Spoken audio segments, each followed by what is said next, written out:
ब्रज रज की महिमा अमर, ब्रज रस की है खान। ब्रज रज माथे पर चढ़े, ब्रज है स्वर्ग समान। भोली भाली राधिका, भोले कृष्ण कुमार। कुंज गलिन खेलत फिरे, ब्रज रज चरण पखार। हरे कृष्णा। आप सभी का दिन शुभ और मंगलमय हो।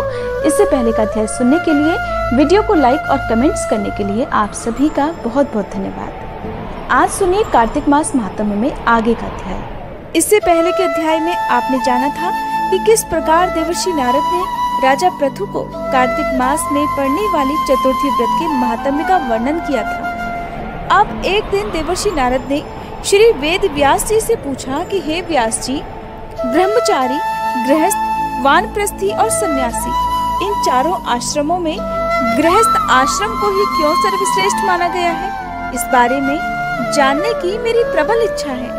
तब व्यास जी ने कहा, हे नारद, जैसे समस्त नदियां समुद्र में जाकर आश्रय पाती हैं और सभी जीव माता का आश्रय पाकर जीवित रहते हैं, ठीक उसी प्रकार भिक्षुक, ब्रह्मचारी, सन्यासी, विद्यार्थी, गुरु पूजक और यात्री, ये 6 जीविका रहित होने पर भी गृहस्थों का ही आश्रय पाते हैं। ध्यान से सुनो, इस संबंध में मैं तुम्हें एक पुरातन इतिहास सुनाता हूँ। ऐसा कहकर वेद व्यास जी ने कहना प्रारंभ किया कि प्राचीन काल में उत्तानपाद राजा का उत्तम नाम का एक पुत्र अत्यंत बलवान और मदिरा पीने वाला था। राजा और रानी दोनों स्नेह पूर्वक रहा करते थे। एक दिन राजा ने वेश्या का नृत्य देखते हुए मदिरा पान किया, साथ ही अपनी पत्नी से भी मदिरा पीने का आग्रह किया, परंतु रानी ने उसका कहना नहीं माना।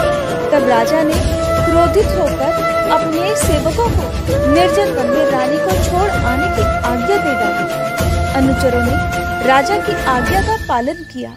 इसके बाद राजा ने दूसरा विवाह नहीं किया। रानी के वियोग को सहन करते हुए राजा प्रजा का पुत्र के समान ही पालन करने लगा।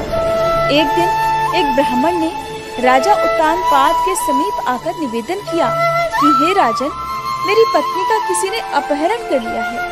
इस कारण मैं अत्यंत दुखी हूँ।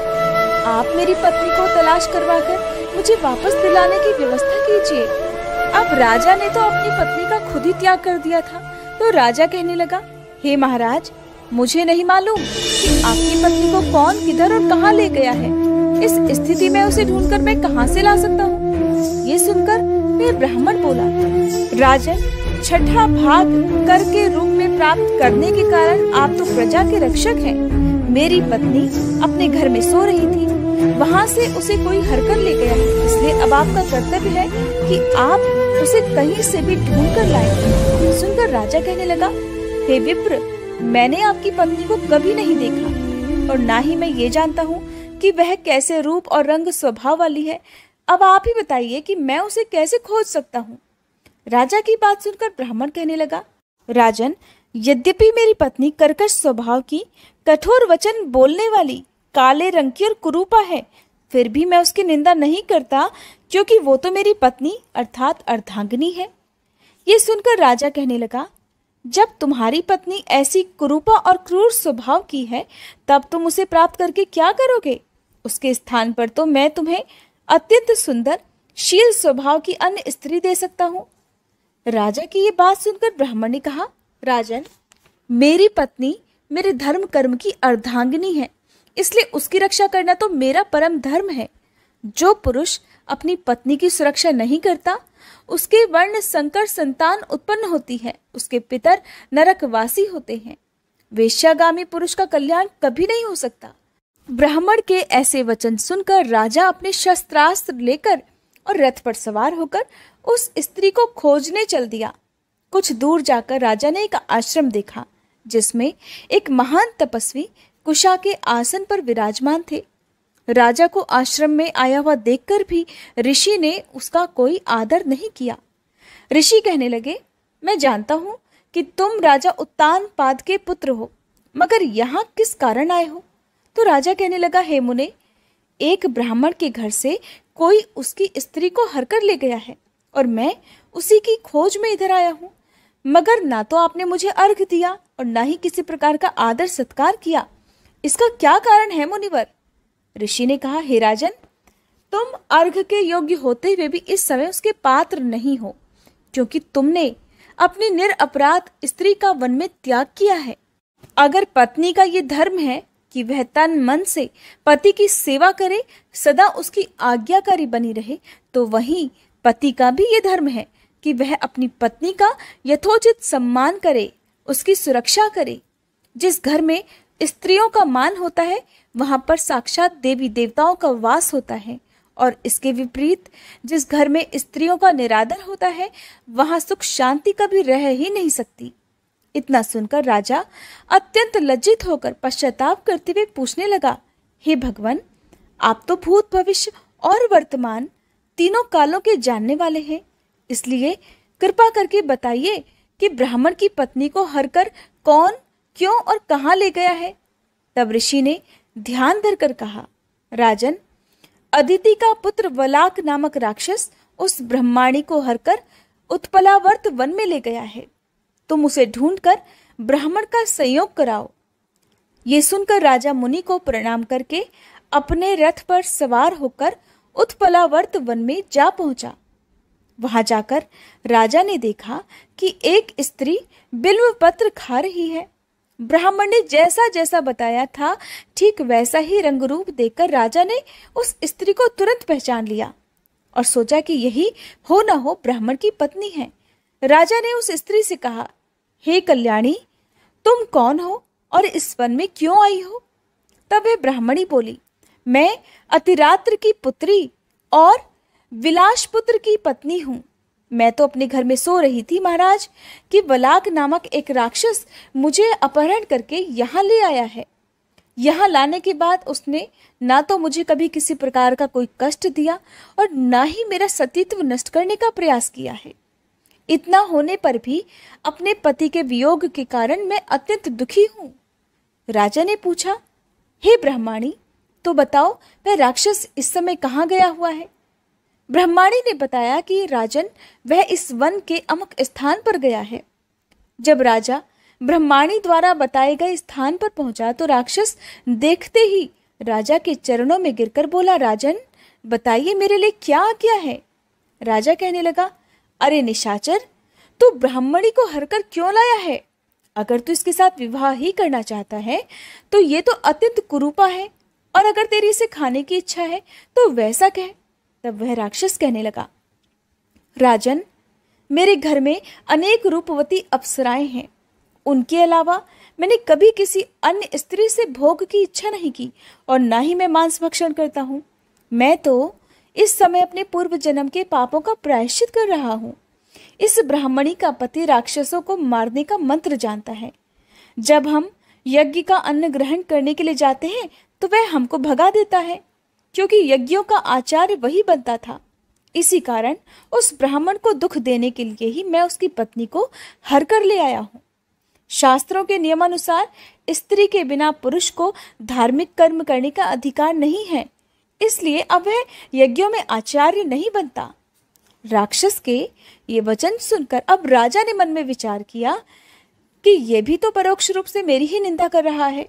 अब राजा को समझ में आया कि उस वन में मुनि ने मुझे अर्घ क्यों नहीं दिया, मेरा आदर सम्मान क्यों नहीं किया। तब राजा को विचार मग्न देखकर वह राक्षस कहने लगा, राजन, मैं आपकी हर आज्ञा का पालन करूंगा, आप आज्ञा दीजिए। ऐसा कहकर वह राक्षस हाथ जोड़कर खड़ा हो गया। राजा ने कहा, हे निशाचर, तुम इस ब्रह्माणी को तुरंत इसके घर पहुंचा दो और उसके बाद जब भी मैं याद करूं तुम मेरे पास आ जाना। इतना सुनते ही वह राक्षस ब्रह्माणी को लेकर उसके घर छोड़ने के लिए चला गया। इसके बाद राजा विचारने लगा कि मैंने अपनी निर्दोष पत्नी को घर से निकाला है, इसलिए अब मैं कौन सा ऐसा पुण्य कर्म करूं जिससे मुझे इस पाप से मुक्ति मिल जाए। तब राजा ने पुनः उन्हीं मुनि के पास जाकर उनसे उपाय पूछा। मुनि ने कहा, हे राजन, पुरुष के लिए स्त्री धर्म, अर्थ, काम और मोक्ष सब कुछ देने वाली है। इतना ही नहीं, पत्नी के बिना इस लोक और परलोक कहीं पर भी सुख की प्राप्ति नहीं हो सकती। पत्नी चाहे कैसी ही कुरूपा, मूर्ख, रोगी, दरिद्री या खोटे स्वभाव वाली क्यों ना हो, पुरुष को सदा उसका सम्मान ही करना चाहिए। मुनि की बात सुनकर अब राजा को अपनी गलती का भारी पश्चाताप होने लगा। पश्चाताप करते हुए राजा ने कहा, हे मुनि, मैंने तो अपनी निर्दोष पतिव्रता पत्नी को त्याग दिया है, इसलिए अब मुझे क्या करना चाहिए? मुनि ने कहा, हे राजन, तुम्हारी पत्नी को अकेली वन में घूमते हुए देखकर शतापात नामक एक नाग उसे पाताल लोक में लेकर गया है। उस नाग की नंदा नाम की एक कन्या है, जिसने उसको घर में छुपा कर रखा है। यह सुनकर राजा वहां से अपने घर आया तो ब्राह्मण को पत्नी सहित अपने महल में देखकर वह अत्यंत प्रसन्न हुआ। इसके बाद राजा ने जैसे ही वलाक राक्षस को याद किया, वह तुरंत उपस्थित हो गया। तब राजा ने उसे पाताल लोक से अपनी पत्नी को लाने का आदेश दिया। आज्ञा मिलते ही वलाक राक्षस पाताल लोक को चला गया और वहां से राजा की पत्नी को लाकर उसे सौंप दिया। तदंतर राजा और रानी स्नेह पूर्वक रहने लगे। देवर्षि नारद ने राजा पृथु से अंत में कहा, हे राजा पृथु, यह गृहस्थ आश्रम महात्म्य हमने तुमको विस्तार पूर्वक सुनाया। अब और क्या सुनना चाहते हो सो कहो। राजा पृथु ने देवर्षि नारद से जो कुछ भी सुनने का आग्रह किया, उसका वृतांत आप आगे आने वाले अध्याय में सुनेंगे। अब सुनिए श्री तुलसी चालीसा पाठ और तुलसी माता की आरती। जय जय तुलसी भगवती सत्यवती सुखदानी, नमो नमो हरिप्रेसी श्री वृंदा गुणखानी। श्री हरिशीष विरजनी देहु अमर वर अम्ब, जनहित हे वृंदावनी अब न करहु विलंब। धन्य धन्य श्री तुलसी माता, महिमा अगम सदा श्रुति गाता।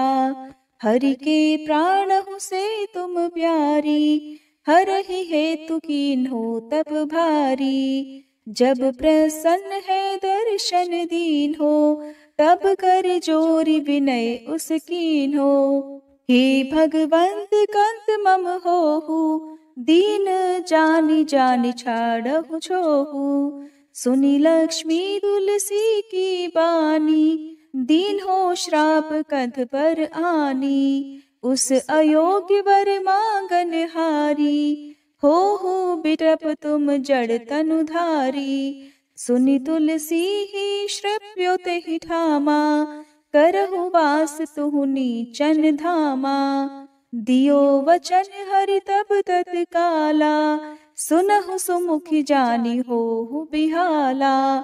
समय पाई ब्योहरो पाति तोरा, पूजहि आस वचन सत मोरा। तब गोकुल मह गोप सुदामा, तासु भई तुलसी तू बामा। कृष्ण रास लीला के माही, राधे शक्यो प्रेम लखि नाही। दियो श्राप तुलसी तत्काला, नर लोक ही तुम जन्महु बाला। यो गोप वह दानव राजा, शंख चूर्ण नामक शिर ताजा।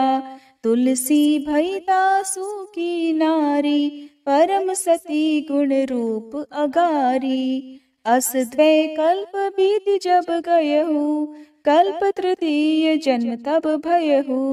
वृंदा नाम भयो तुलसी को, असुर जलंधर नाम पति को। कर अति द्वंद अतुल बल धामा, कीन्हा शंकर से संग्रामा। जब निज सैन्य सहित शिव हारे, मरहि न तब हर हर ही पुकारे। पतिव्रता वृंदाती नारी, को न सके पति ही संहारी। तब जलंधर ही भेष बनाई, वृंदा ढिग हरि पहुँचो जाई। शिव हित लहि करि कपट प्रसंगा, कियो सतेत्व धर्म तो ही भंगा। भयो जलंधर कर संहारा, सुनी उर शोक उपारा। तिहि क्षण दियो कपट हरि टारी, लखि वृंदा दुख गिरा उचारी। जलंधर जस हत्यो भीता, सोई रावण तस हरहि सीता। अस प्रस्तर सम हृदय तुम्हारा, धर्म खंडी मम पति संहारा। यही कारण लहि श्राप हमारा, होवे तनु पाषाण तुम्हारा। सुनि हरि तुरत ही वचन उचारे, दियो श्राप बिना विचारे।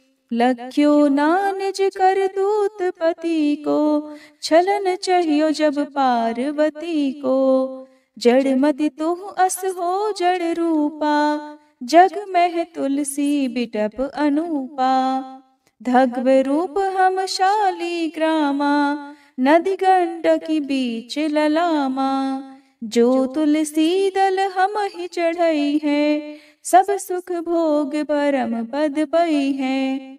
बिनु तुलसी हरि जलत शरीरा, अतिशय उठत शीश उर पीरा। जो तुलसी दल हरि शिर धारत, सो सहस्त्र घट अमृत डारत।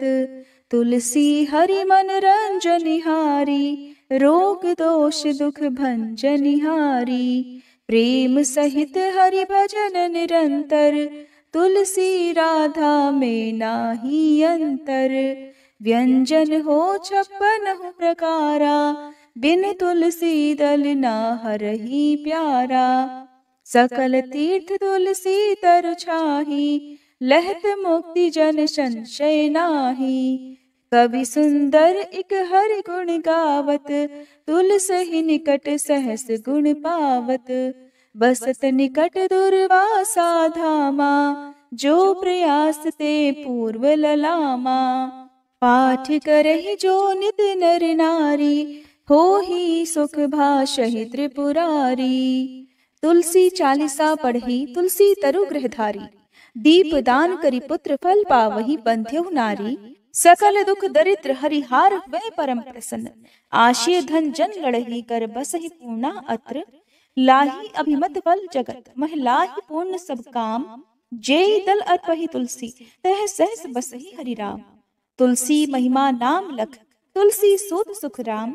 मानस 40 रच्यो, जग मह तुलसीदास। प्रेम से बोलिए तुलसी महारानी की जय। तुलसी महारानी नमो नमो, हरि की पटरानी नमो नमो। तुलसी महारानी नमो नमो, धन तुलसी पूरण तप कीनो। शालिग्राम बनी पटरानी नमो नमो।